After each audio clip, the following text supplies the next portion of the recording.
I mean, if you really want to do something, you're just going to do it. Seriously, if there's something you want to do, there's nothing that's going to stop you if you really want to do it.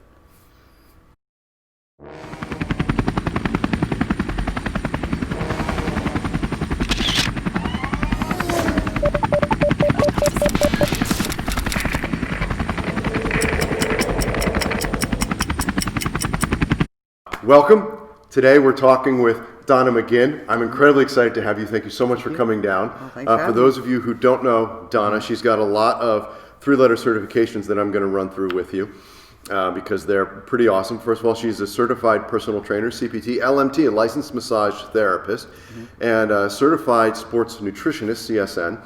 And perhaps most impressive, in my opinion, is she is an IFBB, the International Federation of Bodybuilders, professional. Now you have to compete for that, and you earn that designation. So that's not a membership that you can just buy in. No. And she's competed all over, including for the amateurs who aren't super familiar with the sport, the Arnold Classic, which is the second highest prestigious bodybuilding show in the world, basically. The second most prestigious in the world. Awesome. The Olympia being the first.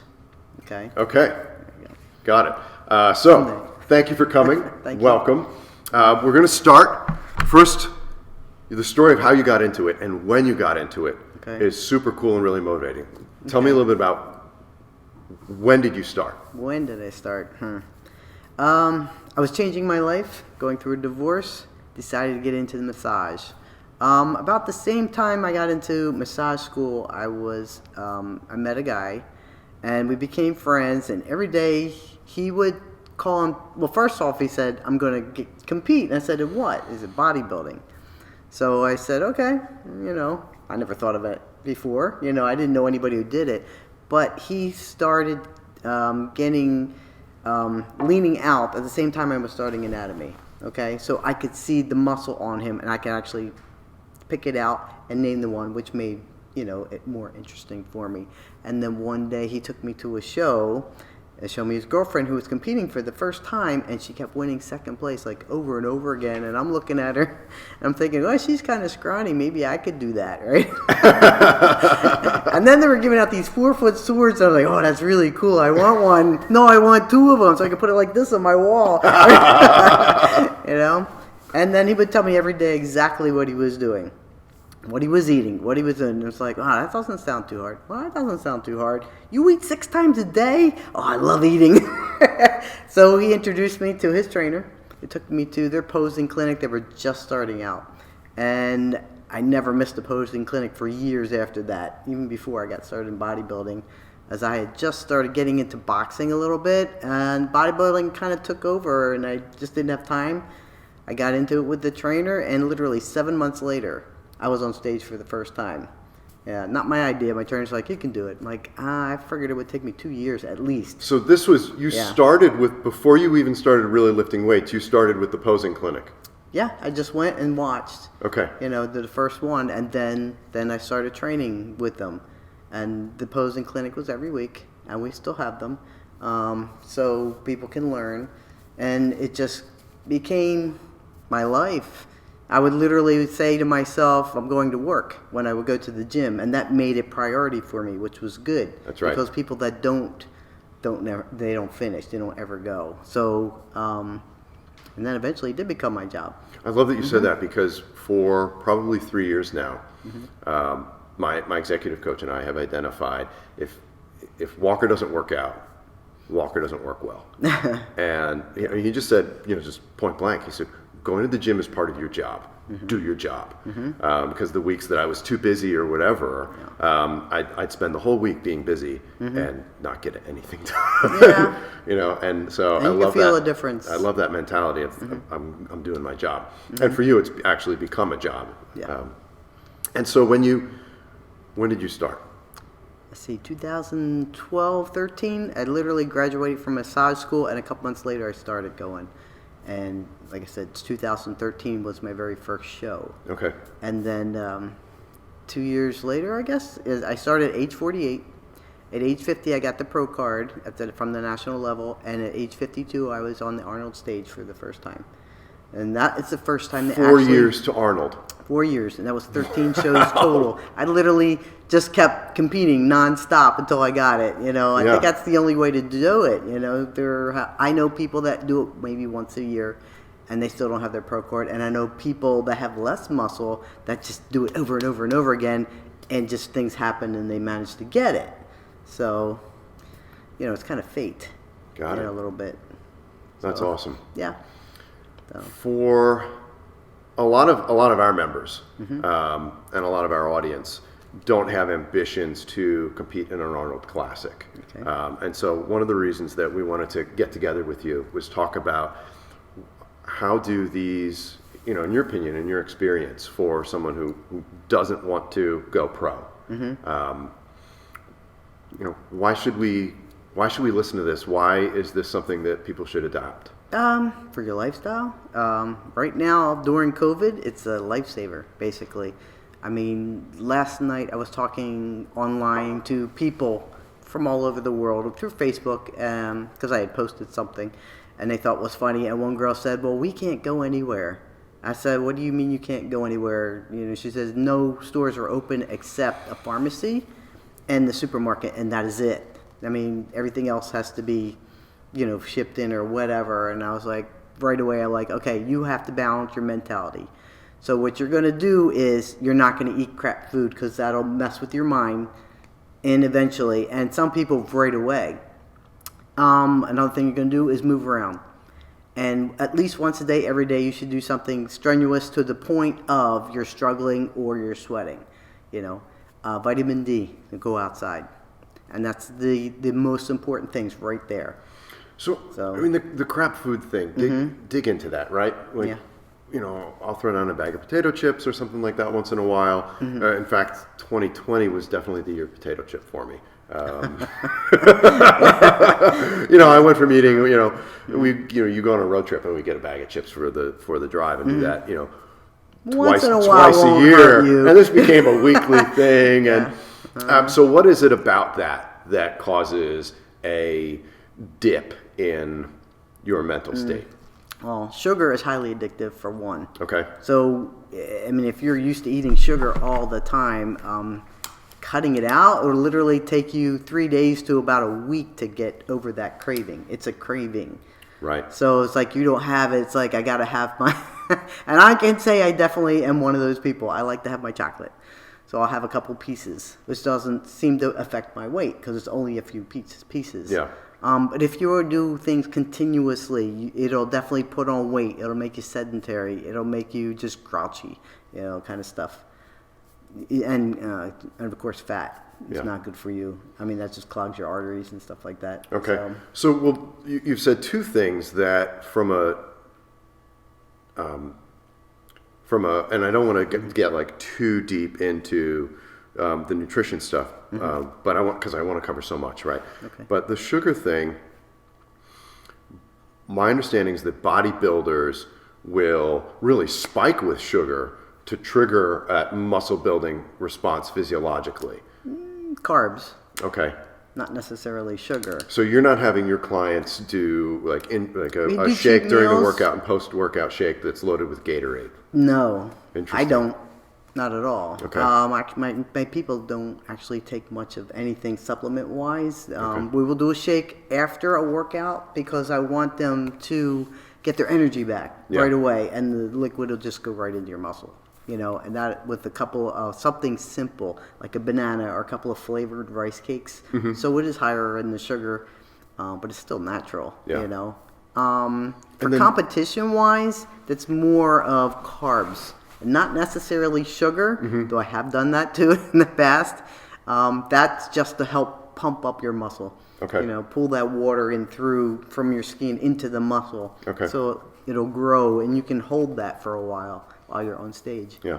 Now, so you started on this path and have gotten tremendous success at 48. And, so many people believe that. I think the general belief is fitness is for 20-year-olds, 30-year-olds. Yeah, there are a lot doing it. And on the phone, you and I had talked a little bit about when you have kids and you had mentioned, oh, I could have never done this when I had kids. So, Mm-hmm. when did you have kids? So like when did you have kids? How active were you beforehand? Oh, I was very active with my kids, especially I meant physically active beforehand. Like, put it this way, the first one did Girl Scouts up to a point, and then to me, it seemed like babysitting. I did more with my kids than they did. I took them camping. I taught them how to cook. I taught them how to knit and sew and stuff like that. I mean, every single weekend I was away with my oldest. Now, as I got more kids, it became a little bit harder, but we still did stuff. A lot of stuff that I don't see parents doing with their kids anymore. Traditional things, carving pumpkins and stuff like that for Christmas and getting together and putting a tree up and stuff. Always did a lot. My mother still does a lot, and she's 80 years old. She's constantly walking. She would ride a bike if we would let her, but she's not really good with the brakes. So but that's her. I came from a family of athletes, actually. I have 5 brothers, and they were all into wrestling and soccer. Okay. And they all did really well. My sister was a gymnast. I was the lazy one until I hit 50. And they all still laugh about that. So. Yeah. Well, it doesn't sound like you were lazy. It sounds like you were I wasn't into what they did. Taking care of other priorities. Did every single sport. Yeah. I tried everything. And the lifting just took for some reason. I hate running. Maybe that's it. Because I could just stand there and lift things, and I didn't have to run or something, Mm-hmm. So, I don't know. Yeah, that's been sort of my appeal with weight training as a fitness opportunity. Is I have or used to have more of an allergy-induced asthma, so I just never really liked running. And this was, like you said, a thing where I could be active and not run. Right. So that really resonates. And you could take breaks in between too. I love that. Yeah.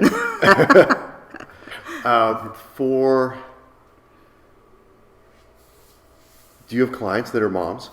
Yeah. Mm-hmm. So how do they? I mean, my wife. So we've got a 5-year-old and a 2-year-old, and on any given night, we don't know what kind of sleep we're going to get. Yeah. And that's been a real challenge more for her obviously than for me, because the 2-year-old just wants mom in the middle of the night. It's rare that she wants me. So my wife's sleep is more interrupted. So how are you working with your clients on dealing with that sort of dynamic? Best we can do. I mean, if they have someone to help them, it works great. A dad that's like willing to say, I'll take them. It's fine. You go do your thing. And I have a few clients that have partners like that. And then there are a lot that don't. That's why I do, specifically what I do is support my client. I think a lot more than most trainers do. I'm there for their shows. If I could be there, I'm there from beginning to end. Because they don't have families and friends that support them at all, Until they get to the end and they see they're doing well, then they're there. It's like, but that's just the way society is for some reason. Yeah. So if they can get babysitters, that's great. If they can't, I don't care. Bring your kid. I don't mind. If they're old enough to hold a weight, guess what? You pick this up. Now do it 3 more times, okay? I've had them do that. So, well, actually, that's a totally different question. But if you have kids, when's the time to introduce them to weight training compared to just active lifestyle? My youngest client was 16. She was anorexic actually to start with. She was heavy. She dieted down and barely eating anything. She decided to be a bodybuilder out of nowhere. And her parents came to me and they're telling me this is what she wants to do. And the parents are looking at me with the eyebrows going, it's like, you're a nutritionist, right? I'm like, no, I'm not a nutritionist. At that time I wasn't. Yeah. I said, but I could try to help her, and right away I literally threw 6 meals at her a day, and I just wanted to say, eat what you can eat. She was actually eating all of it all the time. 2 months, I have a picture of her. Because ramping up when you're anorexic is really hard, isn't it? Yeah, but she just did it. I mean, I guess she wanted it so bad, and this was her personality, and I do best with this personality type. They seem to excel really fast. 2 months, literally, I have a picture of before and after where she was nothing but skin and bones, and she looks like a beautiful, healthy 17-year-old girl at that point. 2 months later, and just throwing the weights at her and making her eat. And she was still going to another gym to work out or to get on the Steramil or whatever. And my friends were like calling me she's up here on the stair mill. Is she supposed to be doing that? I said, no, tell her to get off. Because she's overdoing it. Yeah. That's what they do. And she would say, well, what am I going to do? Well, go see your friends. Go see a movie. Go do this, do this. You know, I'm trying to give her ideas. Yeah, let your body recover. You're partly a life coach when you do this. Yeah. Literally. And I've always kind of been with a lot of what I've taught in the past, just to help people find another way around something to help them excel. I mean, when you take on someone who's anorexic, I mean, this is, you know, it might be extreme to say, but I don't think it's, you know, unrealistic to say this is kind of life-saving intervention almost in a way. Yeah. She wanted it though. It had to be. She had to already be to a point where she would want it. Right. If she wasn't, then I don't think I could have helped. Yeah. You know, I could try to talk to her and try to bring her around, but. And so, how far did she go down the path? She went for a while. Since she was only 16 at that time, you know, she eventually got a boyfriend, and you know, she graduated from school and she got a job. So, you know, it wasn't as interesting to her after a while. Yeah. So I just put her back on a regular diet, and then she took over, and she still looks great today. You know, she got a boyfriend, she finally got married. You know, she looks great. So hopefully everything's stuck. You That's know, terrific. at least the health part. Yeah. So, Now, when you started, did you encounter? What did you encounter? Did you encounter a supportive environment and community, or did you feel like you were going uphill against odds and naysayers, and you know you can't do it, you're too old, or you're a woman, or whatever? Not that. Like, what was it? It's just you don't have the support of the people around you because they know you as something else, I think. Okay. You know, it's like I remember going out with friends and trying to stick to my diet, and they're getting bent out of shape because it's my diet. I'm the one suffering here. You know, just relax. You know, but eventually they come around. So how do you handle it when you go out? I mean, is that when you Well, the first couple of times I messed up. Grilled chicken and then my broccoli coach and rice? yelled at me. Yeah. And the thing that always stuck with me is like, you're an athlete now, act like it. I'm like, whoa, I never even thought of myself as an athlete, but hey, that's a kind of cool idea. I like that. Right. So I have a cooler. I make all my meals ahead of time. And I have a little cooler bag, and when I leave in the morning, all my meals for the entire day is with me. So if I get stuck in traffic or stuck somewhere in a restaurant, I have my own stuff. Got it. I've never had a problem with a restaurant where they say I can't eat my stuff. They'll heat it up for you if they want. Is that right? Yeah. Or I already know what to pick out at a restaurant if I can't get to my stuff. Yeah. You know I can have some protein like chicken, fish, non-oily fish, or turkey, or maybe a super lean beef, a salad just as filler. Vegetables are always filler. Just make sure there's no butter or anything on it, no extra oils and stuff like that, and it should be all right. Got it. You know, I have my restaurants that I like to go to that they know me. They actually have special meals. One seafood place that me and my friends introduced me to, and we go there all the time. And we go there during prep on Fridays. Huge pile of steamed tilapia, big thing of broccoli. That's what I think. Or maybe even some steamed shrimp. That's okay. As long as you don't overdo it, you can have it, you know. And it still works. This sounds like a ton of preparation. Not really. I mean, I guess I'm used to it now. Okay. I've always cooked big, though. Okay. Because I came from a huge family. So it's like I just grew up making huge pots of everything. And then you have it for the rest of the week. Okay. I think growing up in my family actually got me ready for all of this. Even the competition part where you're getting ready and you have to stick to like the same food all the time. Chicken and broccoli for every single day, for how many meals a day. Growing up, we were kind of poor. We lived without heat and hot water for over 10 years. Wow. Lived by fireplace. We had peanut butter and jelly sandwiches for every day for lunch and water. We weren't allowed to buy milk at the school. We didn't have the money. So I'm used to eating the same thing over and over. You know? Yeah. So I think that helped. Got it. So where's the junction between that preparation and that the act of preparing your meal, but also the preparation that you had up to it, and your own personal discipline and drive and appetite to get there? The junction? Yeah. I mean, where does one end and the other take over? It just does. I They don't just know. blend together. Yeah. I mean, if you really want to do something, you're just going to do it. You know? Seriously, if there's something you want to do, there's nothing that's going to stop you if you really want to do it. When you go in to do your training, Mm-hmm. this is something that I think is really, really super fascinating. What are you doing mentally for your training? Are you calm and present? Are you in an excited state? Are you like amping up the rock and roll or something? The calm and present part. Okay. There's a lot of guys that'll just have to amp themselves up with the music and whatever. Yeah. I'm like, before I do something I know it's going to be super heavy, I'm just like, give me a minute. Okay. And I do it. That's me. Yeah. You know, where a lot of guys have to yell and scream and stuff, which is fun for me. I get to watch it. But that's not me. Yeah. But you really do focus yourself before trying to pull something really heavy or, well, do you do a lot of heavy work? Do you do a lot of volume work? More volume, I think, now. Okay. With my first coach, only coach actually, it was a lot of heavy, but a lot of volume. There's almost 20 reps on everything, it seemed like, you know. And to me, of course, everything seems heavy, you know. For me, after a while, he started tapering back, learning to use bands and stuff to help ease on the joints. I do a lot of that now. I do a lot of resistance training. I do a lot of higher rep most of the time. But every once in a while, we'll hit heavy. So I can see what they could do. Yeah. You know, I mean, really heavy, and people are always surprised what they can do, especially the women. It's funny. Yeah. You know, the first client I ever had has arthritis super bad. And when I met her, she couldn't pick up a 3-pound weight, even with reps and everything. Wow. 3 weeks later, I had her rowing 40 pounds. You know, In 3 weeks? 3 weeks. Yep.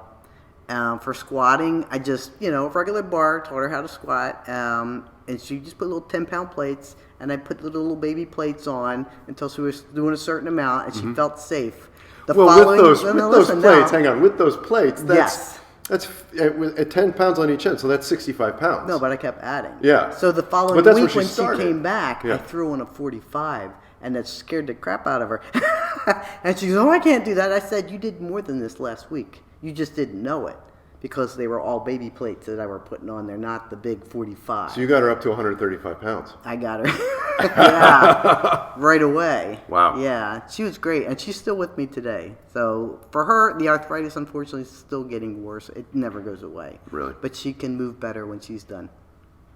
You know, and it keeps her moving. You know, it's kind of saving her life kind of thing. So this actually relieves some of that discomfort that she's got, and kind of a lot of it does hurt. greases Still, when she's the going body through for it, it hurts. Okay. You know, but then she can move better when she's done, and I can relate to it now because I've just been recently diagnosed with arthritis really bad in my neck. Okay. Where I woke up one day and I literally couldn't move it. It was locked. I had to pick up my head off the pillow to get up. I had to go into the chiropractor like every third day to get adjusted and go through PT. But I found that the days I went after work and I trained, I could move easily. But when I went in the morning before I trained, oh man, it's hard to move.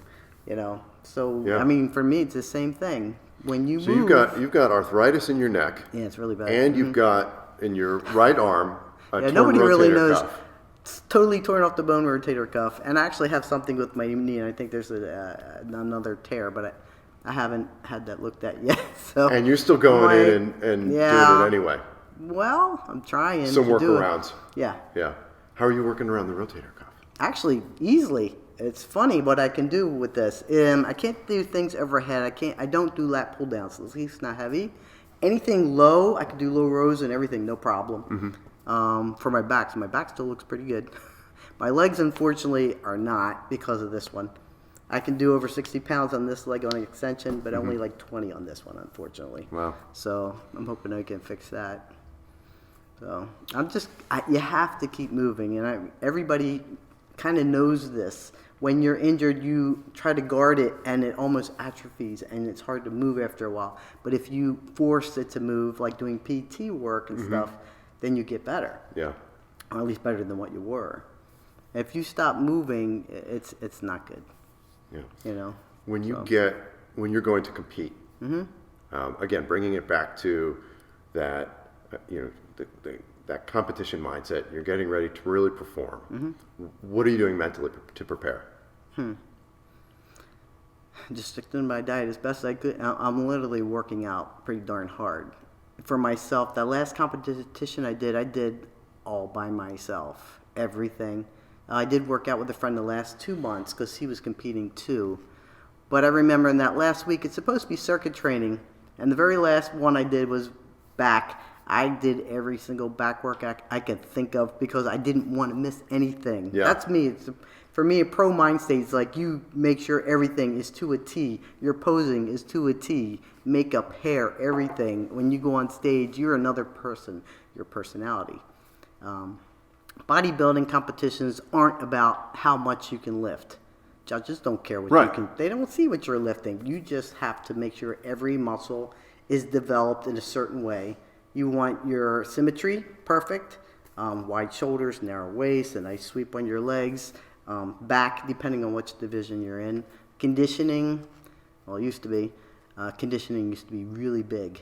More for bodybuilders and women's physique, where you're dieted down, where they can see separation of muscles. If you're in bodybuilding, veins, which is kind of cool and grainy. I like that, sorry. The lower divisions, bikini figure, not so much. They like a softer look. And they have a new division called wellness, which is like a bikini, cross between bikini and figure, but the girls have a thicker lower body. Okay.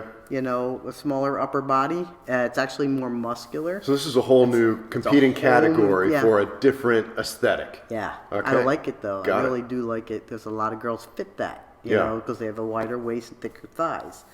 But they still want to see some separation of muscle, which is nice. Okay. Whereas bikini, no, not really. Yeah. That's just for looks. It's more moments like model-like, When sorry, you get I'm on just stage, not a huge fan of that. Yeah. I like bodybuilding. Yeah, got it. So when you're getting on stage to do to pose, do you get stage fright?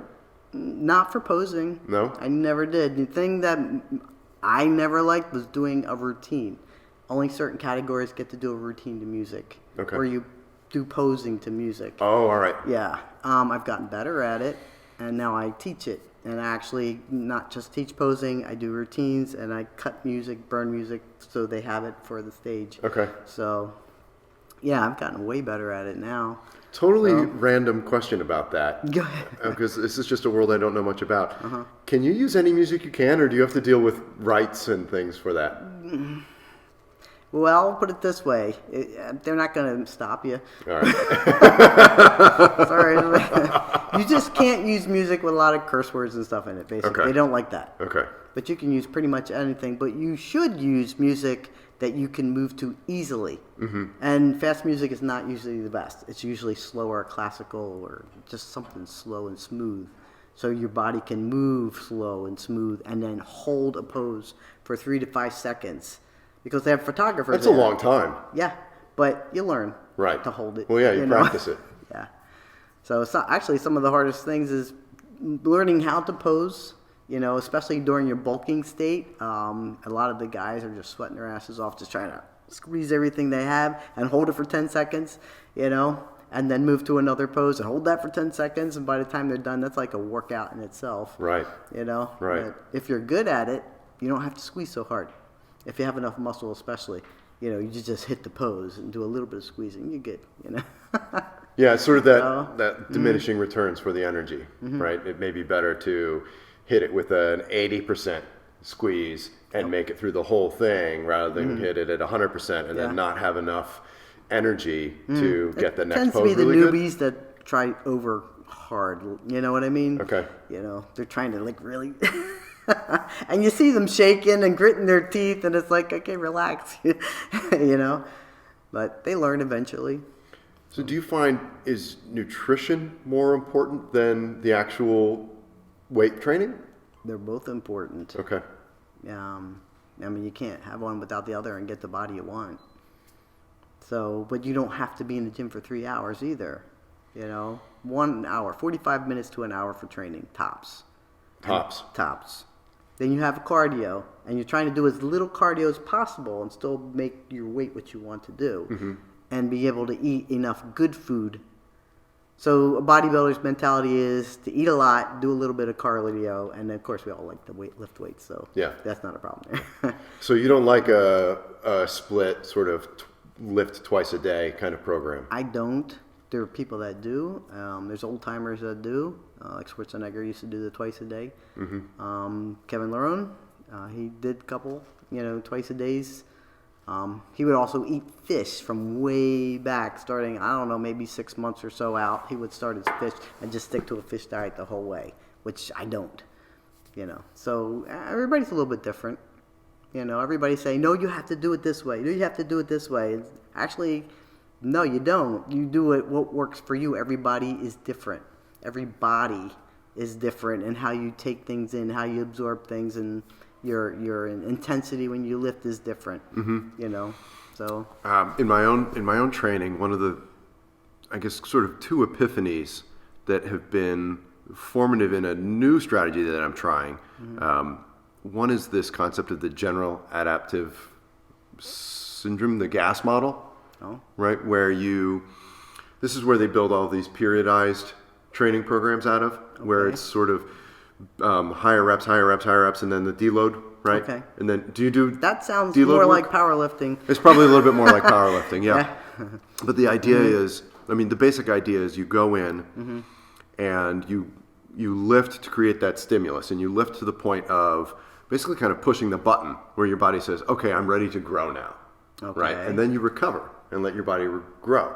Because you don't get stronger, the idea is you don't get stronger in the gym. Right. You get stronger after, from your recovery and the nutrition and the rest. In the gym, you're there tearing up your muscles, making the micro tears in the muscle. You go home, you eat, and you sleep, and that's where you get basically scabs, to make your muscle grow. So, yeah, you're right. You need most people, I have at least one day off, maybe two, when they train. Okay, when you're getting ready for a competition, you're going to do cardio every single day. You don't need to train every single day. You still need a day of rest, or else, like you said, you won't grow. Then you start eating away at your own muscle if you overtrain, or if you're stressed out. I have people stressed out where I have to fix that because of the cortisol levels, holds water and everything. The cortisol levels.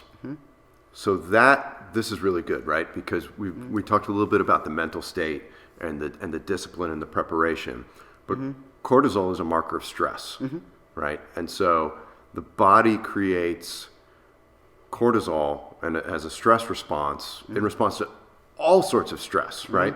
So whether that's your weight training or a bad day at the office, or drinking too much or drinking too much caffeine, or right? So I have so many guys that have that issue where the girlfriend's driving them nuts or something. I'm like, all right, I gave you a cheat meal to help get off the water weight or whatever, and they'll go out to take her out for dinner or something. And it works. Until the next time there's trouble. But it does work. So do you do a lot of kind of intervention type work with your clients around managing stress to keep those cortisol levels down? Because they'll interfere with hypertrophy. I try to tell them how to get around things. How to calm themselves down, basically. How to rethink things so they're not stressed out about them. Or if something is like really bad, it's like, okay, you got to stop doing this. It's too much. It's hurting you. It's just another life coach thing that I have to do. And literally, you really become a life coach when you're doing this. Because then after a while, they kind of know what they're doing anyhow with lifting, and the nutrition part. But they still need somebody around, to look at them, to see how they're looking, especially when they are leaning out for a show. It really gets to your mind. You're like, oh my God, I'm getting smaller. No, actually, you're fine. You're perfect. Don't touch anything. Or when you're girls, especially, when they're bulking, you're like, oh my God, I'm getting fat. No, you got to put on the weight to make the muscle, some weight. You're not going to overdo it. And you got to help them with that. They need somebody else's eye that's a little sane. So, yeah. So what do you prescribe for sleep? Just get it. Get it. As much as you can. You had mentioned you had mentioned Arnold, right? And there's this terrific motivational, I think it was a commencement speech that he did, where he says, sleep faster. No, sleep faster, right? And he's, pushing us like, do that 6 hour, get that 6 hour sleep. And then you've got the Elon Musks of the world. And these messages he's not lifting weights either. Come on. Well, no, sure, right? So you have the Elon Musks of the world that are out there with the, work 80, work 100 hours a week. And I have my own opinions about it, but go ahead. Well, my take is if I'm not sleeping, I'm not recovering. And I think that probably over my years of just trying to be very healthy and strong, I've probably robbed myself a lot of gains from not sleeping enough. And I also think, from a work perspective, striving for those huge hours is looking at the wrong goal. It somehow. It's hard. With me doing this bodybuilding stuff and being my own business person, literally doing everything by myself, the taxes and the money and getting new clients and all, it's hard. I'm always seeing if I can find help from different people, but it just doesn't work. So you got to try to get the sleep when you can. That part's really hard. So, well, what do you, in this path that you've chosen of becoming this competitive bodybuilder and an entrepreneur, what's the hardest part? Entrepreneurship. I like bodybuilding. It's easy. It literally is. Maybe that's why I was okay at it, When I started, it was like, let's see if I could do it. And then it was at the beginning, after a few shows, like, well, let's see how far I can go. Because I never heard of a pro card when I first started. My coach at the time was like super excited. I got this close to get my pro card. You want to try again? I'm like, okay. Seemed to make him happy, so I just kept trying until I got it. And then after, it's like, well, let's see how far I can go. So far, the amateur. The only thing left would be the Olympia, and I don't think I'm ever going to get there at my age. Not at my age, no. They want the younger, and that's okay. Yeah. I love being a coach because I can actually go through the process. I think I'm one of the few people that actually love going through the process of dieting down and getting ready for something. But I never really liked the actual competition day. It's hurry up and wait. You're there in all this tanning stuff and this little bikini and you're stressed out. And being a coach, I don't have to do that part. Right. I could be with them backstage and cheer them on and help them pump up, and they go out there and I get to take the pictures and yell at them, and I get all the best parts, I think, being a coach. You I like it. Great. So what are some of the,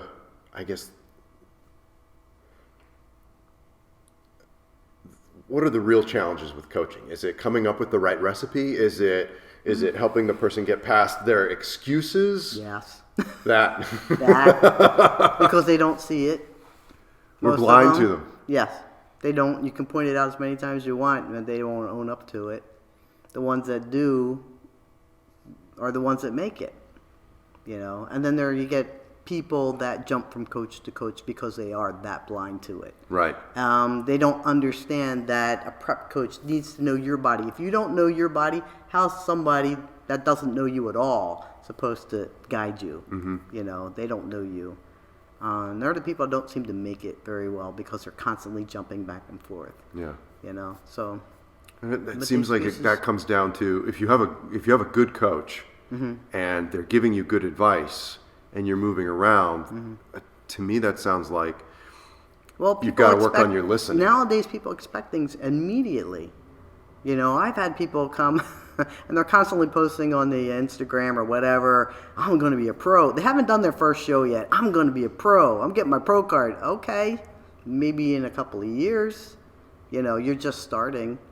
And it doesn't do a show and you're pro. No, you have to do amateur level and then qualify for a national level. And then from there, you can get your pro card. So this gets to something that I think is also super relevant for entrepreneurship. And in entrepreneurship, really loosely speaking, I think there are kind of two stages.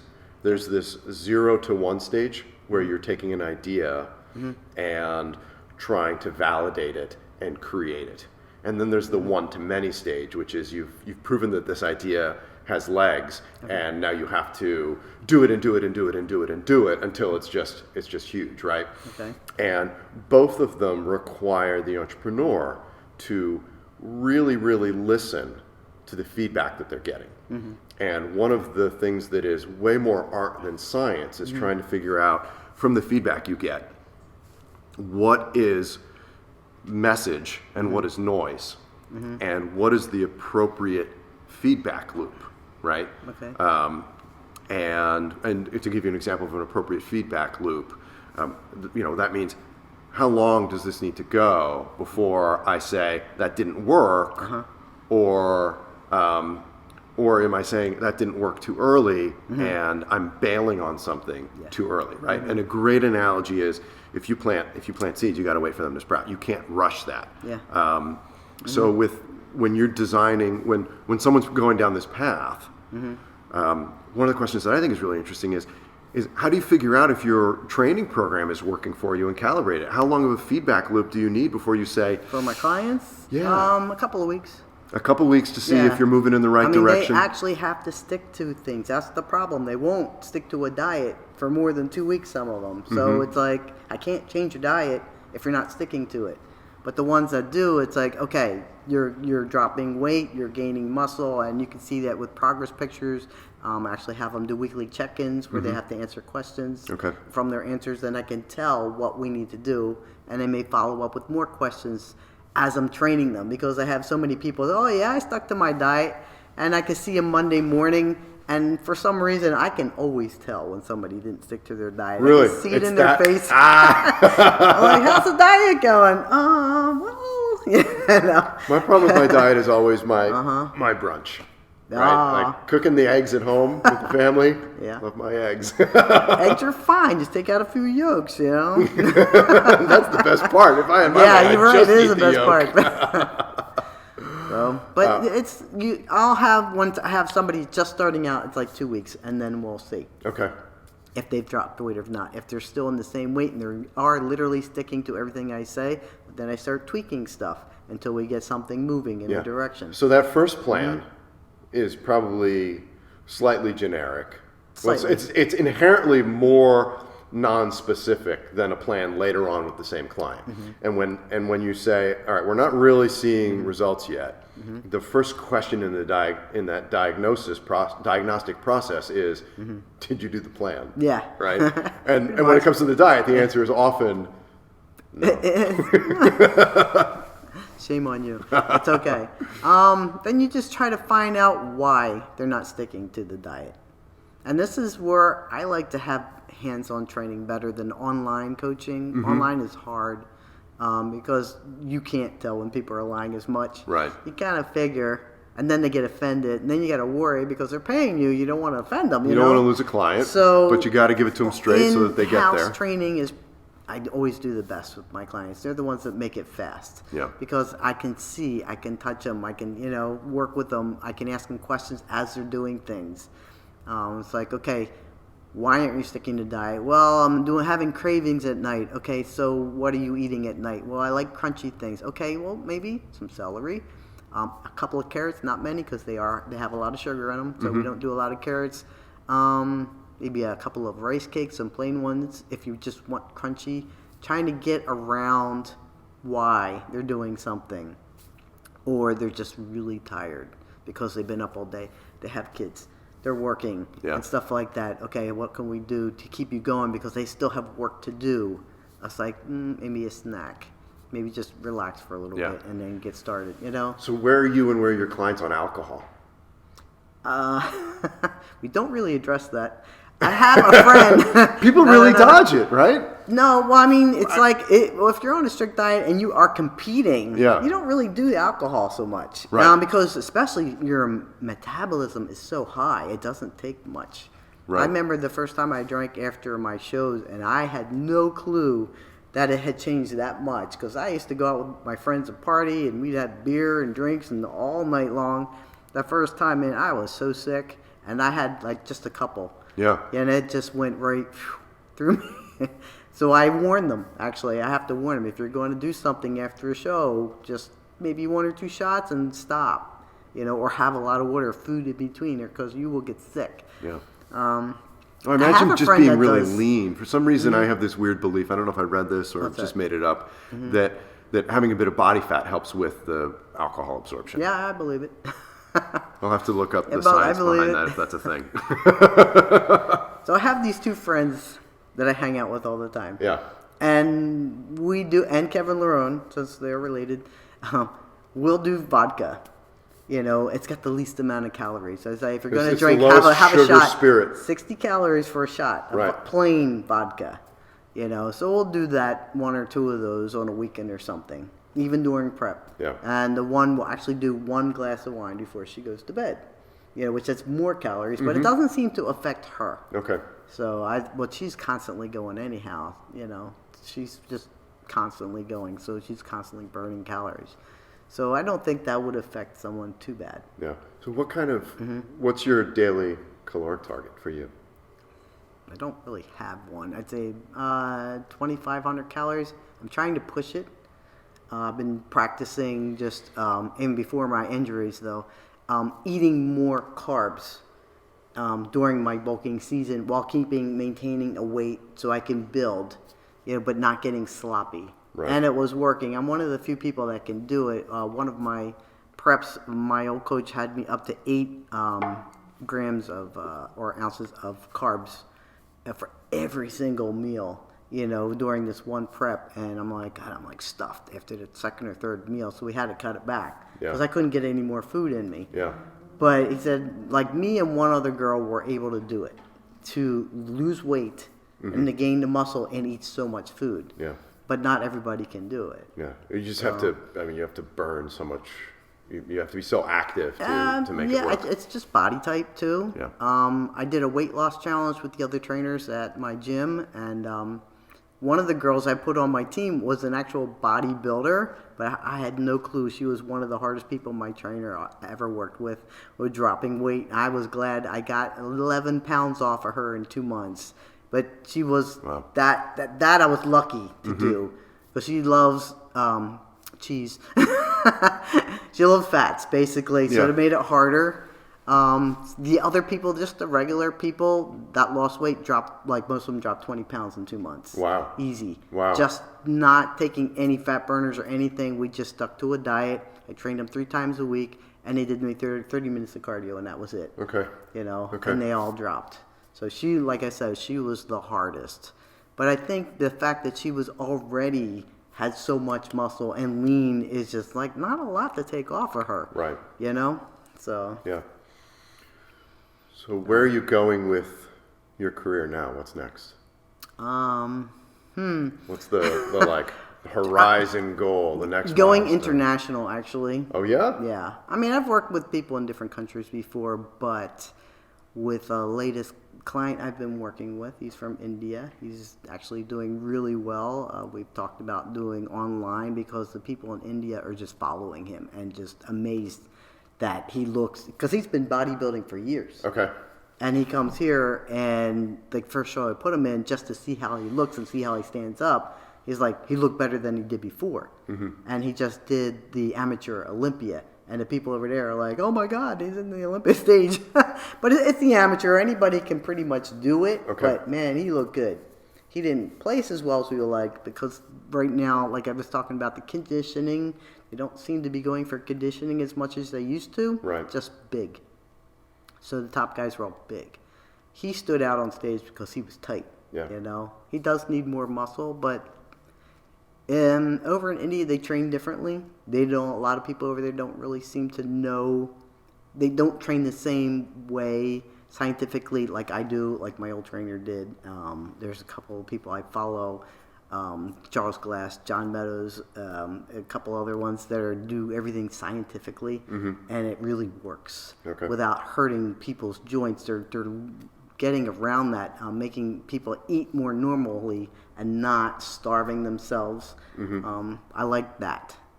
So they love that. And we've been hit up by all kinds of people right now that want to learn this stuff. So the idea is we're going to get together and start teaching it, you know, and bringing in more online clients internationally. I love that idea. Yeah. You know, so. Great. Great. Any questions to suggest? I think we're doing great. You touched upon some of the questions. I was going to ask about alcohol. I think the cardio is the interesting part for me. I would have thought that you'd want to do a lot of cardio to cut. Matter of fact, like I said, that one girl that was anorexic, Yeah. she was doing, some people do over an hour when they come to me. I'm like, I make them stop, actually literally stop for a while, and then I'll reintroduce it slowly. Because if they want to get into a competition, you're going to have to do more to burn more, to get to your point. And if you're already doing 2 hours of cardio, how are you going to go from there? Yeah. So it's literally just stop, and then maybe 20 minutes. Okay, if that's not working, okay, we add a couple more minutes until we get to a point where it's working, but you're not, going fast. You're just doing steady state, kind of slow. If that works, fine. If after a while, when it stopped working, you add a couple more minutes, or you can introduce HIIT, which is going super fast for a minute, going slow for a minute. Yeah, I do that all the time, actually. Yeah. It's actually you like that easier as bodybuilding for program. me, I love HIIT more than steady state. That just bores me to death. But for you, HIIT is really a cardio piece. It's not part of the actual it's bodybuilding piece. Right, it's cardio. Or when I say bodybuilding, I mean the muscle And I gaining prefer part. people use the stair mill over anything else. If you can't get to a stair mill, do the elliptical. You like with, those better than the rowers? Yeah, I don't use the yoke rower at all. Oh, the rowers are so trendy right now. I don't do trendy. I don't do trendy. Come on. Everybody comes up to you, have you done this diet? And it's like, what the hell is that? I never heard of that before. It's like, no, we're going to do this. This is what we're going to do. Okay? It's interesting. You also talked about resistance training, and this is stuff I can do at home. I don't have weights, and you can only do that for a certain point. I wouldn't that's say what I was making gonna muscle, ask. but you can help try to maintain what you have. Okay. Okay? But you do have to lift weights to actually get some hypertrophy of some sort.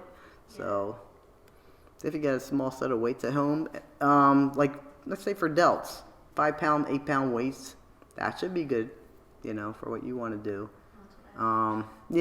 Most people have like 20 pounds or less at home. We've been searching since March for 10 Oh, it's been pound hard. weights. I got lucky. I got a guy. You got a guy. I just bought this stuff over here. Yeah. Well, so Like dumbbells?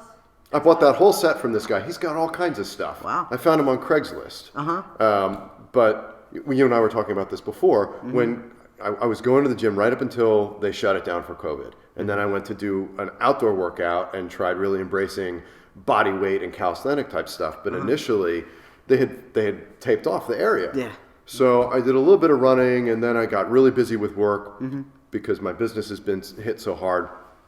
And then for a couple months, honestly, I had gone too long, and my mental game just wasn't there, right? And I was just off, and it was a long summer, and finally I started I could go to that same park, and they had taken the tape off, and you could use the pull-up bar and the So I started doing that a little bit, but before that, I tried doing some stuff at home, Right. and it just, I did it for a week, and I just felt like there's no way I'm going to get anywhere with this. Right. You can do the one-legged squats, right? Right. It's like, that's great for, I can For feel the that in my band. legs. That's hard, right? But that doesn't transfer to doing a weighted squat because my back's not involved at all. Yeah.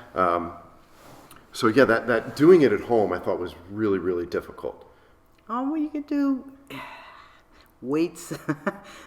Some people were picking up the edges of their sofa and squatting with that. You know what I mean? Yep. You could do that stuff, but I saw a lot of videos that came out on Facebook of all these Real people creative getting stuff. hurt. Yeah, but the band's snapping back at them and doing stuff where, they have a bar or a broom handle and they put weights on each side and one would fall off and just stupid stuff because bloopers. people weren't thinking things through. Yeah.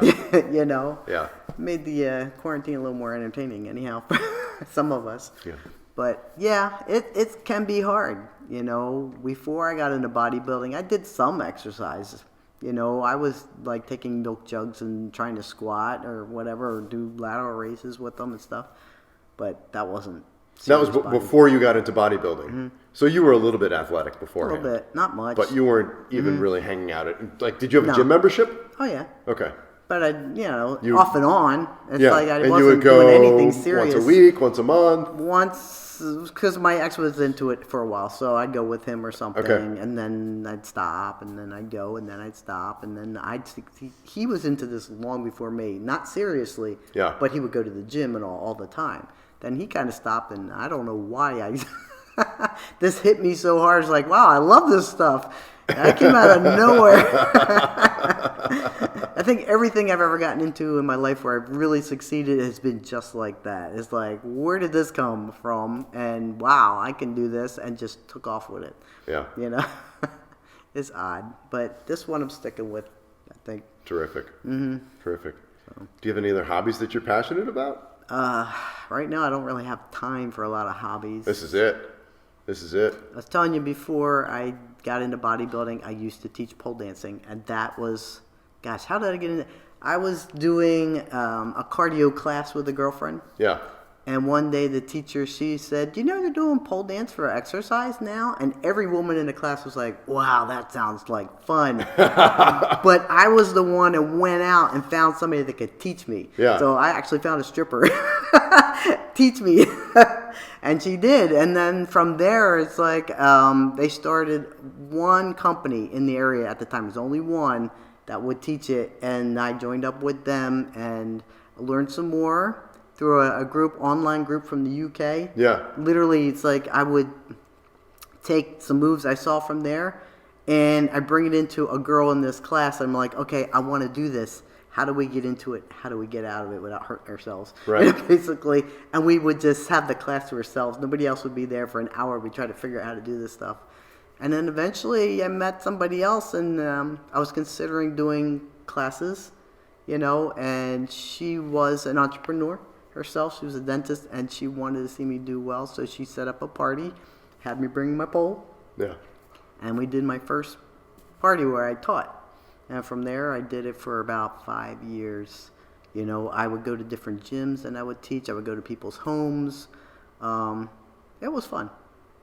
It was interesting, and it built muscle at the same time. Yeah, I mean, you got to be super strong to. I couldn't pull myself up in the pole the first time I did it for about 3 weeks, and after that I could hold, and people at that time, people were going, are you starting to work out? I was like, no, I just started pole dancing. And then I would teach it, but the way I taught it was very athletic-like. It wasn't sexy. I had these women that would come to me and it's like, can you teach me how to be sexy for my husband? It's like, not really.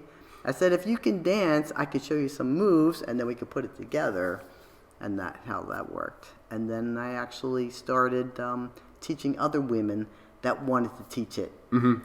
So they would come in and I'd teach them, and they'd start their own business. And it's funny because some of them are still in business today, which is kind of cool. No kidding. Yeah, I love that. That is one of the most rewarding experiences. It is, right? Yeah, it is. Mm-hmm. Years ago, I mentioned I taught scuba when I was in college, and I had done some work during the school year. I had some clients, kind of freelancing, entrepreneurial stuff, and I made a bunch of money. I made like $10,000, which for a college student, I was like, wow, And so I went to Indonesia, and I spent 4 weeks in Bali. Mm-hmm. And on my way out there, I had forgotten my bank card, and I brought $1,000 in cash. So I had to do this whole 4 weeks on $1,000. Yeah, you can do it there. You totally can. But to do it, I hung out in one town that had this terrific shore diving. And I just, I made friends with the people in the town. I hung out there, and I started working with this dive shop there. Cool. And there was a guy there who really wanted to get into leading dives, but he didn't know how to dive. Mm-hmm. So I translated all of the PADI scuba material into Indonesian, cool. and then I taught him, and I got him certified. That's and neat. I got in a little bit of trouble with PADI because it wasn't my region, because I'm certified in North America, and that's the Pacifics, right? But they still, he got his card and all that. Mm-hmm. Fast forward, I don't know how long, my wife and I went to go there for our honeymoon, and I got to introduce her to my friends there and stuff. That's nice. And it's the same experience that you've had, where we got there and he was leading tours, right? And it was just like, wow, this thing that I did has had this impact of creating lifestyle for you and a career for you. Okay. And to see those people keep doing it and know that you but supported just that bringing progress. money into the town too, and just building the community better probably. So that's kind of neat. Yeah. That's cool. So you said earlier that the entrepreneurship part was the hardest part. Just doing it, spreading out by myself. It's scary because I haven't done it. I'm not great with money. I'm trying to get better. Matter of fact, my oldest daughter is better at it than I am, and I was asking her questions last night, and she was talking to me again this morning. It's like, okay, I want to start a business with my buddy here. How do I do it where it's fair for both of us? Using online payments and stuff. And I have a couple that I use, but internationally, we want to use something that everybody is used to, that won't take a big chunk of my own money, that kind of stuff. Yeah, so a lot of the tactical, operational things. Yeah. But it sounds like you've got your kind of sales and marketing pretty figured out. Still working on it. All right. And nowadays, everything's going to change. With the COVID and everything. Fast. Yeah. Everything's going to change. I mean, to me, it's like, and I hate to say this, it's like the people that are sitting at home because they can't do their job right now, that are trying to get unemployment, that are not trying to go out there and change what they do for a living. I don't understand that. You can't. You have to do something, I even tell my daughters, it's like one is an artist, and both of them are artists, and she's at home. She didn't finish college yet. She's kind of worried. Should she finish college? And I'm like, just start teaching classes. Have a couple of kids. Either bring them to the house, or you can do it online now and get some money that way. Why are you sitting home? I don't understand. This kind of goes back to what we were talking about, sort of feedback loop and adapting. And we're here in this space. We were talking about it earlier. My friend runs this business. I'm here because my office got shut down because there was no one in it. So they threw the few people who were coming in out. My office space. But my business has been, my trucking company has been basically trashed because of the COVID shutdowns. The business here that we're in, their revenue has all but vanished because of COVID. And there's another entrepreneur that we're really close with who leads, he runs a really, really awesome MMA gym. So the cool. Muay Thai and Brazilian Jiu-Jitsu. And he's super competitive fighter, nicest guy on the planet. And it's in DC. So he's shut down, right? And so the three of us and many more people I know are going through this. How do we adapt? How do you change? How do you find a new way to make money, a new way to generate revenue? And it's a super hard time to do it. Because you can't just, there are so many things that you can't go and do. There are still lots of things that you can, of course. You just have to think outside the box. You got to do something else. You got to do something new. You got to adapt. And when you're an entrepreneur, it's been shut down. What you're left with is, hopefully, if you weren't really bad at it, and if you'd been in it for a minute, hopefully you have a little bit of cash so that you have some runway. And that runway is, this is how long I have to figure out the next thing and get that working because the ground underneath my feet is shrinking and shrinking.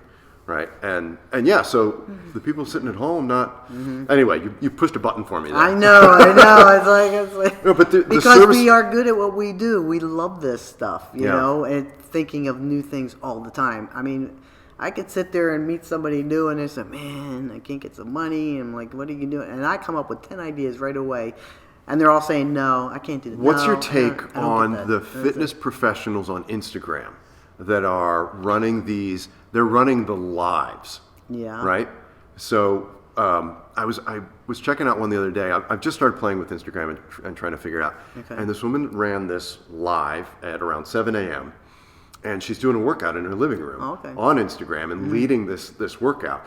And I mean, she must have had a couple thousand people watching this. Awesome. And I mean, I don't know how many people are actually doing the workout and how many people are like, I know. You do the workout, I'm going to drink my coffee, right? Hey, that's a great idea. And it's working for her. I don't know how she's pulling in money doing that, but, she probably figured something out. Yeah. I mean, if you can do that, that's great. There's another gym. You have to get really ingenious with things now. I like that though. I've always liked that. Do you think that's something that you might look at?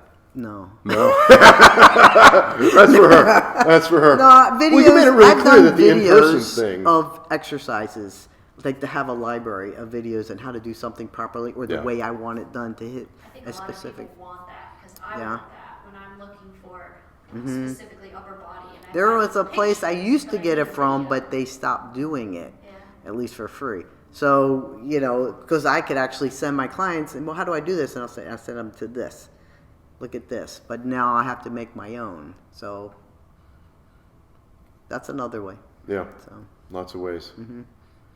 Lots of ways. Yeah, it's cool though, isn't it? Yeah. I mean, the entrepreneurial part of it is so fun, right? So, I mean, because you've got to deal with, like we said, the sales and marketing and figuring out. And sales and marketing, the marketing part includes what exactly is the service I'm offering, right? Because you can't sell something you can expand. Yeah, and how are you going to deliver that? And I love that too. We talk about, you say, oh, I'm a fitness professional, I'm a personal trainer, right? And you can think, I'm going to take on clients, and you're going to meet me at the gym, and I'm going to do that. Or you can get really creative, and you can say, and you can go and suddenly become Soul Cycle, right? Which is like everywhere. And there's so many other iterations, right? So you've got the sales and marketing, which is defining the product. Then you've got just the business operations. How are we getting money? How are we getting paid? How are we tracking the books? How are we doing taxes? That kind of thing. And then you said you were starting to partner with someone, maybe. So there are all these nuances. How do I create a partnership structure that's doing functional? it internationally where the monies don't match up, Exchange rates, dealing with all that. That's what I've been figuring out. But Google is awesome. I'll Well, I tell you this what. is starting to sound like a full-time thing. I don't know. Exactly.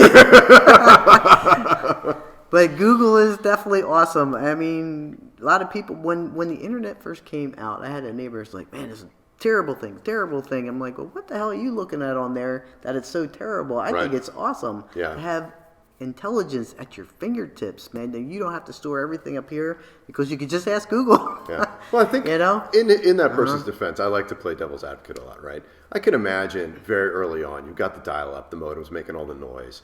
You're signing into your AOL portal, and there are just these chat rooms, right? Yeah. And people are... Yeah, well, to get out of the chat room and do something of intelligence, I'm sorry. Right. So, to me, it's helped me a lot. So if you were to identify your number one business challenge or priority right now, what's that look like? A challenge? I don't know. It's just keeping it up, physically, because I'm getting older, and I have these injuries now, just physically being able to do it and keep it up. Because I know there'll be a point where I can't anymore, But then I look at Charles Glass and see he's a guy who walks around with a cane and a patch on his eye, and he's training these Olympian bodybuilders. He just tells them what to do. I can do that. Yeah, you're going to have to become the Obi-Wan Kenobi, right? As a woman, I don't know. It's hard. That has been the hardest part, to get the respect in a field like this. Interesting. And I'm just starting to see it now. I don't know how long it'll last, but, I just keep showing people what I can do. And hopefully get good clients that will stick to what I say, so I have things to show what I do. Yeah. In the gym that I am now, everybody seems to be competing to be that top WAP for some reason. So I don't see that there as much. The new gym I'm at is, it's an awesome gym, I'll tell you. They get a new piece of equipment like every 2 weeks. Wow. But the people they have there will literally stop me, and it's like, these guys be like, I just want to tell you, I've been watching you. And man, you really know what you're doing. And I'm like, wow, thanks. I'm like, that's something women don't normally get. Got it. So I like the respect. That was hard. Got it. I'm getting that now. So we'll see how long that lasts. Well, we want to acknowledge you. Thank you. And give you a ton of respect, because we're super impressed and are really excited about the stuff we're gonna put on with you. Yeah, I have a few things in mind for the event. So terrific. So thank you so much for coming in and having this conversation. This has been a ton of fun. Yeah. Probably later today or tomorrow, I'm going to be sitting here going, I should have asked about this, and probably. I should have asked about this. I'm going to get to the point. We got to get together again. I'd be okay with that. I mean, I love this conversation. Great. You know, I don't get to talk to people about this kind of stuff, the entrepreneur stuff, and I love it. You know, my oldest daughter, baby. Yeah. You know, it's funny, we'll bump heads in a lot of things when we start talking about business. It's like, yeah, this is a great conversation, you know? Yeah. It's such a super rich, like, there's just so much surface area to it, you know? And there's nuance and science and creativity. She actually did her own blog because she does a lot of coaching for people in business, as young as she is. When the quarantine hit, she loves Asian food. You know, actually lived in Bali for a while. Nice. Yeah. I came back here, and she goes to just certain spots, and she did a piece on Facebook about these two businesses she goes to, how one just boomed with quarantine and one literally fizzled out. Oh, interesting. Because of the one that fizzled out was the one that didn't want to change. They didn't want to do the online, the pickups and stuff like that, whereas the other one went full online and everything. They even made a special menu just for people that were sick, you know, and they just boomed lines out the door. So that's great. Yeah, that's great. Isn't that cool? Yeah, that really is. It really is. Yeah, I had reached out to my friends over there, and it was not good because nobody's flying out there. And of course, they went through that right after 9/11 as well. You know, so I've seen them get hit really bad a couple times now. Right. You know, those tourism-driven economies. Yeah, I know. Are fragile. And you know, it's funny. It's like now that we got all this time, it's like we can't go anywhere. Because before this, it's like I was working almost every single day of the week. But after COVID, it was nice. I was still able to work a little bit, but I actually got some rest, which was nice for me. Yeah. You know, but I'm also glad I was still able to work. You know, just do what you got to do. Right. Do what you got to do. So. Great. Okay. Thank you, Donna. You're welcome.